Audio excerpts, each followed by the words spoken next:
En 1973, un scénario audacieux a été présenté à la chaîne NBC. Il aurait opposé le détective préféré des Américains à un tueur sans motif, sans raison, juste le mal à l'état pur, qui fait froid dans le dos. Les dirigeants de la chaîne ont paniqué. Ils ont mis le scénario de côté et le qualifiant de trop sombre pour la télévision, affirmant que le public n'était pas prêt. Mais la véritable raison pour laquelle cet épisode de Columbo est resté caché pendant un demi-siècle était bien plus troublante. Aujourd'hui, nous découvrons la vérité qu'ils ont tenté d'enterrer. Au début de l'année 1960, Hollywood est paralysé par une grève des scénaristes. Deux scénaristes en difficulté, Richard Levinson et William Link, cherchaient désespérément à se maintenir à flot. Au lieu d'attendre, ils ont trouvé une astucieuse échappatoire. La télévision en direct n'était pas soumise à la grève. Saisissant l'occasion, ils écrivent un meurtre et mystère en direct intitulé Enough Rope pour la nouvelle émission en couleur de NBC, The Chevy Mystery Show. Le scénario a été écrit à la hâte, dans la frénésie, et ils ont même dû piéger leur propre agent pour le vendre. Mais dans cet effort chaotique, la foudre est tombée. De ce capharnaüm émerge un détective peu soigné et singulier, le Lieutenant Columbo. À l'époque, ils ne se doutaient pas que leur création de la dernière chance deviendrait une icône de la culture pop. Et Columbo n'était même pas tout à fait original.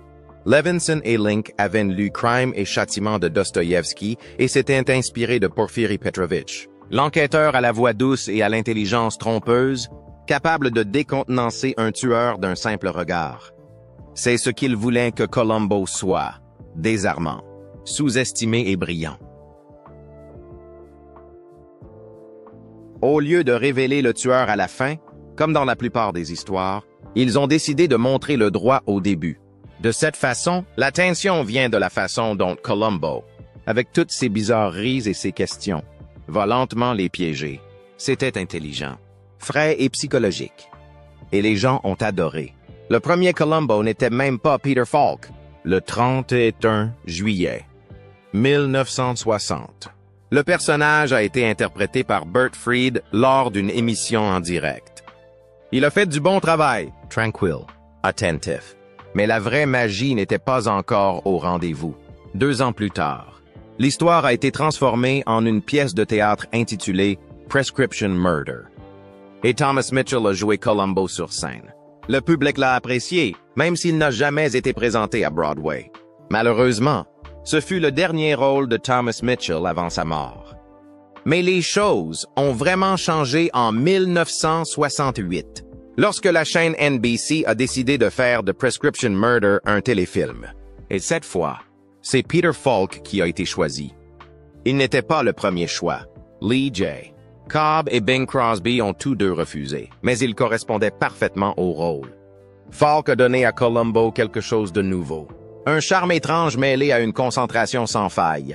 Dans le premier film, il était en fait plutôt propre sur lui. Ses cheveux étaient soignés, son costume était repassé. Mais le fameux imperméable a fait son apparition, et il est resté pour toujours. Cet imperméable, Falk l'a acheté lui-même lors d'une averse à New York pour seulement 15 $. Il l'a porté dans le film, puis a continué à le porter. Il s'avère que ce n'était pas un manteau quelconque. Il a été fabriqué par une entreprise espagnole haut de gamme. Mais pour Falk, c'était le bon look. Il a même commencé à apporter ses propres vêtements sur le plateau. Les chaussures, les costumes, même la voiture.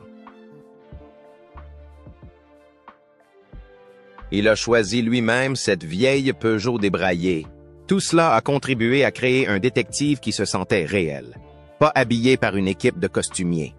Ce qui rendait Columbo encore plus fascinant, c'était la façon dont Falk l'incarnait. Il ne faisait pas que jouer la comédie, il jouait à des jeux d'esprit.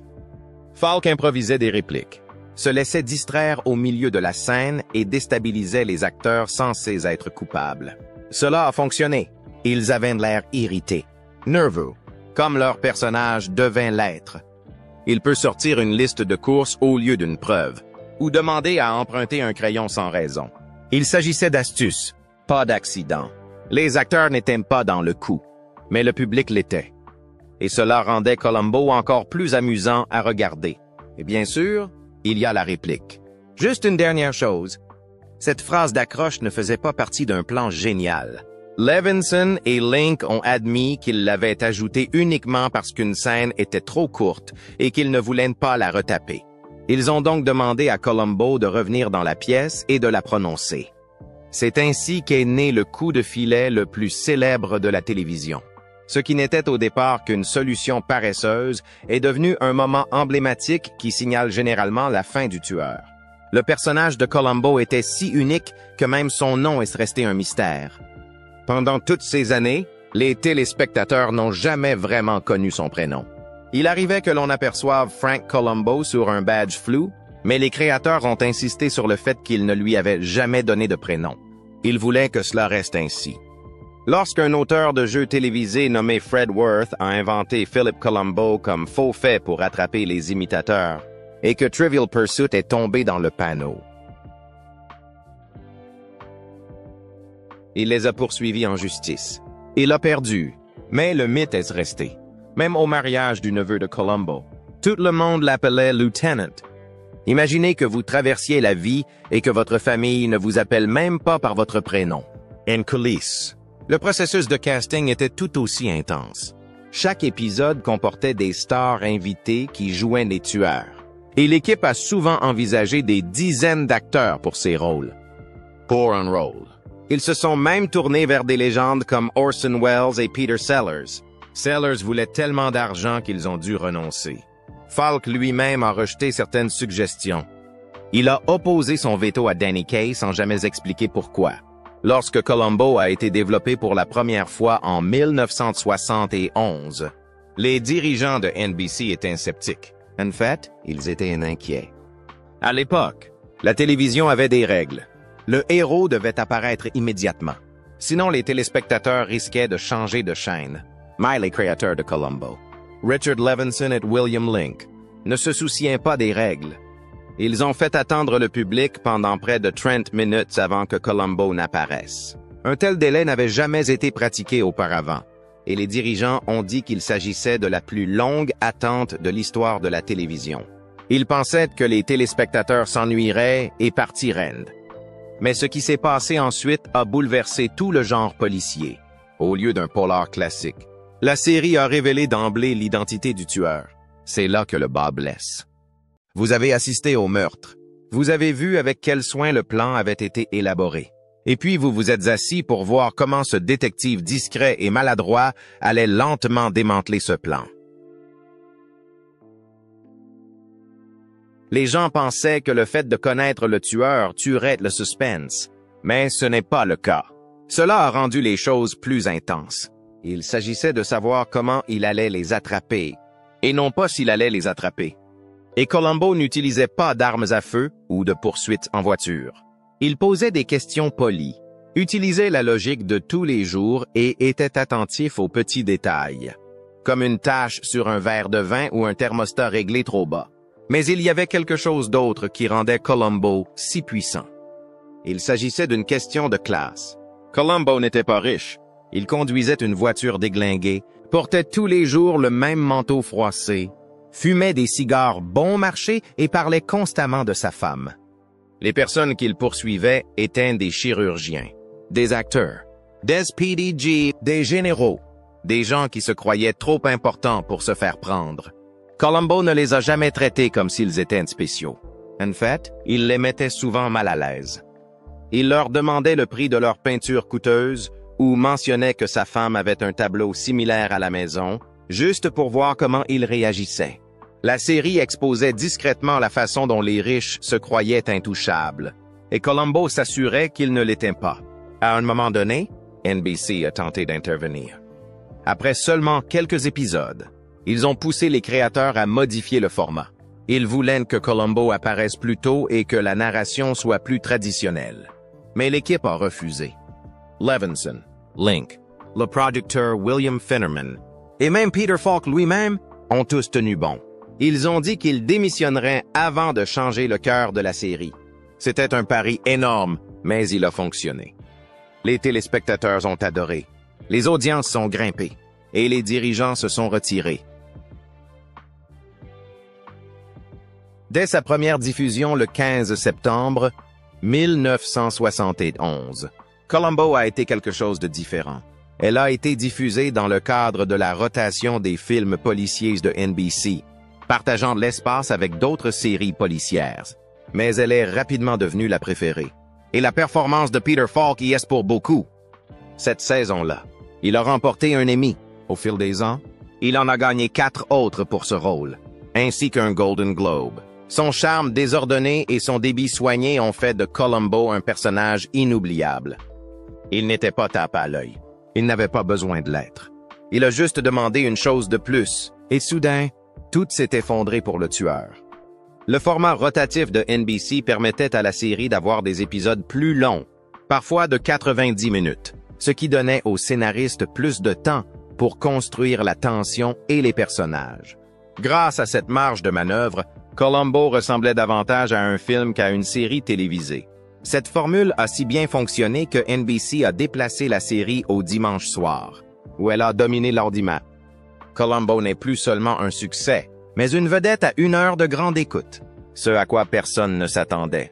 C'était la portée de l'émission. Elle n'est pas restée aux États-Unis. Elle est devenue mondiale. Diffusée dans 44 pays, elle a trouvé des fans partout. En Hongrie, des fans ont construit une statue de Columbo. En Roumanie, les gens étaient tellement bouleversés par la fin de l'émission que Peter Falk a dû enregistrer un message pour expliquer que l'émission n'était pas censurée, qu'elle s'était simplement terminée. Des décennies plus tard, la BBC la qualifiait toujours d'intemporelle.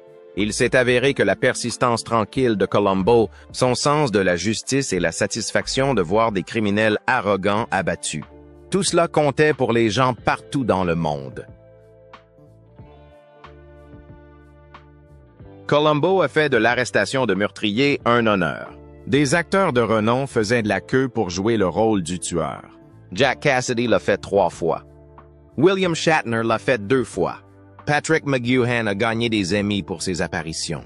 Leonard Nimoy, Robert Culp, George Hamilton et même Martin Landau ont joué des tueurs jumeaux dans un épisode. C'était une scène pour les talents, même en coulisses. La série a attiré de grands talents. Steven Spielberg, âgé de 24 ans, a réalisé le premier épisode régulier. Peter Falk l'a tout de suite su. Ce type est trop bien pour Columbo. Au cours de l'été 1973, une chose étrange s'est produite à Hollywood. Brian De Palma, un réalisateur en pleine ascension qui n'aime pas du tout la télévision, décide d'écrire un épisode pour Columbo. C'est ce même De Palma qui vient de sortir Sisters, un thriller sombre qui prouve son amour pour les histoires à la Hitchcock. Mais Columbo l'a tellement impressionné qu'il s'associe à son ami Jay Cox, un critique de cinéma respecté, et lui envoie un scénario sorti de nulle part. Ils ont même utilisé un faux nom pour Jay, empruntant Joseph P. Gillis de Sunset Boulevard, comme s'il s'agissait d'une blague privée. Ce qui est encore plus surprenant, c'est que tout cela s'est produit pendant une grève des scénaristes, alors que la série était désespérément à la recherche de contenu. De Palma, qui méprisait habituellement la télévision, a pénétré dans un monde qu'il n'aimait pas, parce qu'il voyait quelque chose de différent dans cette série policière de mauvaise qualité. L'histoire qu'ils ont inventée était folle. Un cinéaste nommé Quentin Lee, clairement inspiré de personnages réels tels que Truman Capote, assassine un animateur de talk show et filme le tout. Mais il ne s'agissait pas seulement d'un meurtre, mais d'une déclaration. Lee voulait prouver qu'un crime sans motif pouvait être parfait. Il lance donc une fléchette sur une liste de célébrités de son immeuble et choisit quelqu'un qu'il trouve bon marché et faux. Il l'appelle un zircon public, un faux diamant qui ne vaut pas grand-chose à ses yeux. Son plan tordu devient encore plus sombre lorsqu'il décide d'en faire un documentaire et inclut Columbo lui-même dans les images, à l'insu du détective. Cela devient vite méta. Il y a même 3 étudiants qui suivent de Columbo avec des caméras, l'un d'eux s'appelant Spielberg. Un clin d'œil au vrai Spielberg qui avait déjà réalisé un des premiers épisodes de la série. Mais le moment n'était pas propice pour De Palma. En raison de la grève, la série a pris du retard et les producteurs ont dû faire des pieds et des mains. Un autre scénario intitulé Double Exposure de Stephen J. Cannell a également été soumis pendant la grève. Il était plus rapide à tourner et présentait un méchant qui utilisait des images subliminales pour commettre des meurtres. Une idée géniale, mais plus facile à gérer dans le cadre d'un calendrier serré. Le scénario de De Palma était plus complexe, plein d'astuces visuelles et d'histoires à plusieurs niveaux. Les producteurs l'ont aimé, peut-être même plus que certains des épisodes qu'ils ont finalement réalisés. Mais ils n'avaient ni le temps, ni les ressources nécessaires.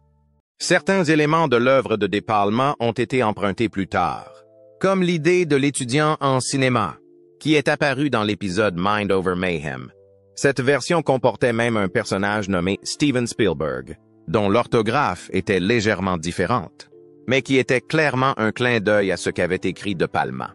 Le vrai problème était le ton. Columbo mettait généralement en scène des tueurs aux motivations clairement égoïstes. L'argent, le vengeance, le pouvoir. Le méchant de Palma se moque de tout cela. Il voulait marquer un point, commettre un meurtre en tant qu'expérience artistique. Cela rappelait le film Rope de Hitchcock, où les tueurs se croyaient plus intelligents que les autres. Mais ce n'était pas le but de Columbo. Les producteurs ont probablement estimé que le public ne s'attacherait pas à un personnage aussi froid et étrange. Les thèmes habituels de Palma, l'observation des gens à travers des caméras, la frontière floue entre la vérité et la performance, étaient puissants, mais ils ne correspondaient pas à l'ambiance chaleureuse du dimanche soir de l'émission. Certains imaginaient même John Lithgow dans le rôle principal, mais ils craignaient qu'il ne soit trop grand et trop intimidant pour la télévision de l'époque. Finalement, l'épisode a été mis de côté. Enterré sous le stress de la production et les différences créatives, Columbo avait une formule, et elle fonctionnait. Le tueur est montré dès le début. Le mystère ne porte jamais sur le coupable, mais sur la façon dont Columbo va l'attraper. Lent, intelligent et poli, il a toujours flairé la vérité. Mais No Time to Die est arrivé en 1992, et tout a changé. Au départ, il n'y a pas de meurtre, pas d'enquête sereine, juste de la panique. Des cris, du chloroforme et un enlèvement troublant au cours d'une lune de miel. Cela ressemblait plus à un film d'horreur qu'à un épisode de Columbo. Au lieu d'une déduction tranquille, Columbo a fait équipe avec une unité de police, a tenu un pistolet et a fait une course contre la montre. Les derniers instants se sont terminés par des coups de feu. Rien à voir avec ce que les fans de Columbo avaient connu. Certains l'ont qualifié d'audacieux. La plupart l'ont qualifié de pire épisode de tous les temps. Mais ce n'est pas la seule fois où la série a pris un tournant étrange. Lorsque Columbo est revenu en 1989 après 11 ans, il l'a fait avec Murder, Smoke and Shadows. Un épisode sur le thème d'Hollywood qui a poussé la théâtralité jusqu'à l'absurde. Le méchant était un jeune réalisateur tape à l'œil qui se comportait plus comme une parodie de Spielberg que comme une véritable menace. Une seule scène de Columbo se balançant sur un lit à eau a duré plus de 10 minutes. Et la grande révélation, des officiers de police habillés en costume ont surgi de façon spectaculaire, avec des projecteurs et de la musique comme s'il s'agissait d'un spectacle de théâtre. Cela ressemblait plus à une blague qu'à un mystère. Pourtant, comparé à ce qui a suivi dans les années de Renaissance, certains fans l'ont défendu par la suite. La même année, Murder, un autoportrait, a été diffusé et les choses sont devenues encore plus étranges. Au lieu de rassembler des indices, Columbo a résolu l'affaire en interprétant des séquences de rêves surréalistes enregistrées par la victime. Il y a eu des visions de viande dans un évier, de montres de poche dans des tasses à thé, et même d'un oncle français qui, d'une certaine manière, signifiait monocle. Le tueur était un artiste narcissique qui vivait avec sa femme actuelle et son ancienne femme, jusqu'à ce que l'une d'entre elles meure. L'histoire s'appuyait fortement sur le symbolisme et la psychologie, mais elle n'avait guère de sens. Columbo en savait soudain plus qu'un thérapeute qualifié, et les prétendus souvenirs refoulés se sont révélés faux. Pourtant, le portrait qu'il a reçu à la fin a laissé une impression durable, même si l'intrigue ne l'a pas fait. En 2003, Columbo enquête sur les raves. Oui, des délires. Columbo Likes the Nightlife est le dernier épisode jamais réalisé. Et il tente de faire entrer le détective froissé dans le 21e siècle. La musique forte. Les néons et une foule de danseurs en sueur ont remplacé les salons calmes et la fumée des cigares. Columbo portait un boa en plume, se promenait dans les boîtes de nuit et récupérait même à la main une rognure d'ongles d'orteil dans les toilettes. L'intrigue impliquait une dissimulation, un meurtre et un journaliste de tabloïd. Mais la plupart des gens se souviennent de l'épisode pour son côté surréaliste. C'était dérangeant, maladroit, mais étrangement fascinant. Certains téléspectateurs ont apprécié l'effort de modernisation. D'autres ont simplement regretté le bon vieux temps. Tous les faux pas ne sont pas délibérément étranges. En 1972, Peter Falk s'est essayé à la réalisation avec Blueprint for Murder. Le tournage a été difficile. Il est frustré par les producteurs, qui lui confient un épisode se déroulant sur un véritable chantier de construction. Juste pour compliquer les choses, Falk a appelé Spielberg et Cassavetes à l'aide, et a même payé des figurances de sa poche lorsque le studio a refusé. Le résultat est inégal. Aucun meurtre n'a été montré à l'écran. Et le rythme était irrégulier, rapide au début, puis traînant en longueur. Même les choix musicaux semblaient étranges. Le même concerto de Brahms revenant sans cesse. Le jeu d'acteur de Falk a également souffert. Jongler avec les deux rôles n'était pas facile, et il n'a plus jamais réalisé d'autres épisodes. Lorsque Peter Falk a joué le rôle de Columbo dans Columbo Likes the Nightlife en 2003, la plupart des fans ont pensé que c'était la fin de la route. Mais en coulisses, ce n'était pas ce qui était prévu. En 2007, les studios Universal ont discrètement commencé à travailler sur un dernier épisode, qui aurait été le 70e et dernier cas. Le titre provisoire était Hear No Evil, mais il a rapidement été rebaptisé Columbo's Last Case, la dernière affaire de Columbo, pour plus de clarté. Il ne s'agissait pas d'un énième mystère, il s'agissait d'un adieu.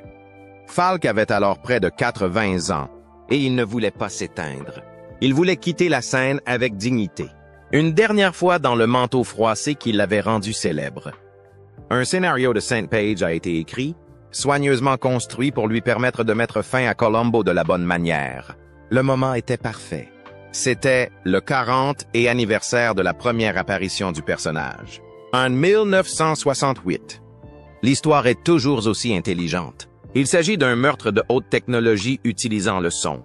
Quelque chose de moderne, mais toujours ancré dans le genre de rebondissements psychologiques qui ont fait la renommée de la série. Un minuscule cliquetis est le premier indice, quelque chose que seul Columbo aurait remarqué, et il dévoile peu à peu le plan du tueur. Pour rendre les choses encore plus spéciales, le scénario incluait une scène dans laquelle Larry King jouait son propre rôle. C'était censé être un caméo amusant, comme à l'époque où des stars tels que Johnny Cash ou Janet Leigh apparaissaient à l'improviste. De la scène d'ouverture jusqu'à la toute fin, l'épisode s'est déroulé comme un Columbo classique. Intelligent, lent et plein de petits moments qui mènent à quelque chose de grand. Mais même avec un scénario complet et Falk prêt à partir, le projet s'est heurté à un mur. ABC, qui avait diffusé les films de Columbo pendant des années, n'en voulait pas. La raison? L'âge de Falk. Les responsables de la chaîne ont clairement fait savoir qu'ils n'étaient pas intéressés par un téléfilm dont le personnage principal serait âgé de 80 ans. Charles Engle, l'un des décideurs, a déclaré sans ambages que personne ne voulait acheter un film dont l'acteur principal était âgé de 80 ans. Peu importe que Falk ait déjà joué Columbo jusqu'à l'âge de 70 ans et qu'il ait encore un public, ou que tout le charme de Columbo réside dans le fait que les gens le sous-estiment. Les chaînes ne voulaient pas bouger. Universal a tenté de contacter des investisseurs étrangers, espérant que la popularité mondiale du détective suffirait. Mais sans le soutien d'un grand réseau américain, la dynamique s'est arrêtée. C'est alors que le coup le plus dur a été porté. En 2007, la santé de M. Falk a commencé à décliner. Après quelques opérations dentaires, ses proches ont commencé à remarquer des changements. Sa mémoire a commencé à flancher. Peu de temps après, l'information a été confirmée. Falk présentait des signes d'Alzheimer. En 2008, Le diagnostic a été rendu public. Et à ce moment-là, les dégâts sont évidents. L'homme qui avait autrefois incarné un détective plus fin que quiconque à la télévision ne se souvenait même plus d'être Columbo. Sa fille témoignera plus tard au tribunal qu'il ne reconnaissait plus les visages familiers, y compris le sien.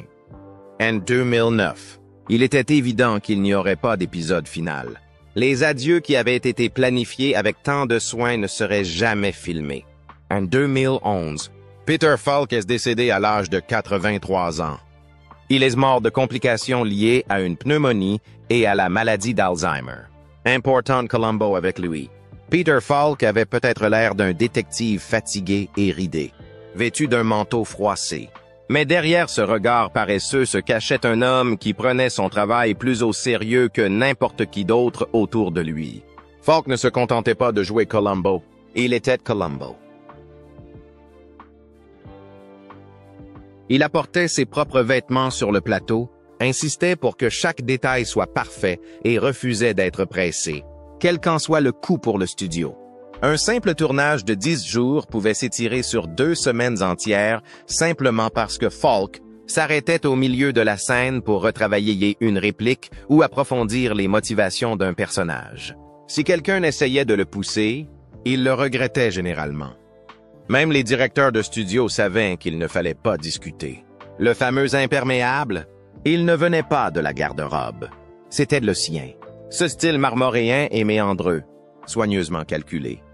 Falk a gardé les acteurs dans l'expectative pour que leurs réactions restent réelles, et cela a fonctionné. Columbo donnait l'impression d'être un homme que l'on connaissait, même si l'on n'arrivait pas à comprendre ce qui le motivait. Mais tout le monde ne s'entendait pas avec Falk.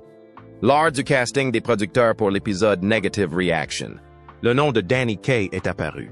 C'était une grande star, et la plupart des gens auraient sauté sur l'occasion. Mais Falk a refusé catégoriquement. Personne ne sait vraiment pourquoi, mais c'est la seule fois où il a empêché quelqu'un d'apparaître dans la série. Certains pensent que c'est parce qu'ils avaient déjà travaillé ensemble dans la comédie et que Falk ne voulait pas que Columbo devienne une blague. D'autres pensent qu'il s'agissait simplement d'un conflit de style. Quoi qu'il en soit, Falk n'en démord pas. C'était son émission. Et s'il estimait que quelqu'un n'était pas à sa place, il le mettait à la porte. C'est aussi simple que cela. Tandis que Falk luttait pour le contrôle sur le plateau, les scénaristes étaient confrontés à un autre type de cauchemar. Le format de Columbo, qui montre le meurtre dès le début, était totalement différent de celui des autres séries policières. Ce revirement obligeait les scénaristes à travailler à rebours, à faire monter la tension sans s'appuyer sur une fin surprenante.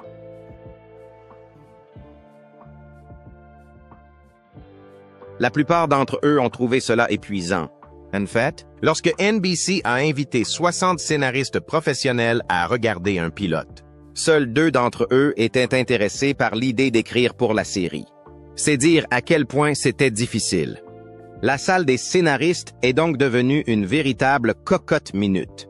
Ils passaient des journées entières enfermés dans des séances de brainstorming, attrapant parfois toute personne qui passait par là pour l'aider à résoudre une intrigue bloquée. L'un d'entre eux, Larry Cohen, est passé dire bonjour et est reparti avec un poste de scénariste parce qu'il avait résolu un problème d'histoire que personne d'autre n'arrivait à résoudre. Et lorsque NBC a décidé de prolonger les épisodes à 2 heures, les choses ont empiré. Les scripts étaient truffés de scènes inutiles, juste pour gagner du temps. Et beaucoup ont eu l'impression que la qualité commençait à se dégrader. Puis quelque chose de fou s'est produit. Des décennies après sa fin, Columbo a de nouveau explosé, cette fois auprès d'une nouvelle génération. Entre 2020 et 2023, la série a connu un pic de 300% en streaming. Les personnes bloquées chez elles pendant la pandémie ont trouvé du réconfort dans le rythme lent et réfléchi de Columbo. Et les plus jeunes aimaient l'ambiance anti-riche de la série. Comme presque tous les tueurs étaient des snobs de la classe supérieure qui se croyaient intouchables, Columbo, avec ses chaussures éraflées et sa voix douce, les ramenait sans cesse sur Terre. Les médias sociaux ont également apporté leur contribution. TikTok, Twitter, et même des modes de fans de Among Us ont commencé à apparaître, tous témoignant de l'amour pour le détective débraillé qui a toujours eu son homme. Et puis sont arrivés les mêmes. Tout à coup, Des montages de Columbo sont apparus un peu partout. Un compte Twitter l'a imaginé comme un flic de 3 pouces de haut résolvant de minuscules mystères. Une vidéo parodique le mettait en scène en train d'enquêter sur des posts Tumblr. Et les fans sont devenus obsédés par ces bizarreries. La femme jamais vue, la vieille Peugeot. Cette phrase inoubliable. Juste une chose de plus. Il fait désormais partie de la culture Internet. Plus populaire que jamais. Sans pour autant changer quoi que ce soit. Il était toujours le même génie humble, attrapant les tueurs avec gentillesse et confusion. Peter Falk n'a jamais abandonné ce rôle. Il a remporté 5 Emmy pour ce rôle et a continué à améliorer le personnage. Même après des décennies. Aujourd'hui encore, toute génération confondue. On se demande si Columbo était simplement chanceux ou s'il était secrètement brillant. Peut-être les deux. C'était là toute la beauté de la chose. Vous ne pouviez jamais vraiment dire s'il tâtonnait ou faisait semblant. Et le temps que vous compreniez, il vous tenait déjà.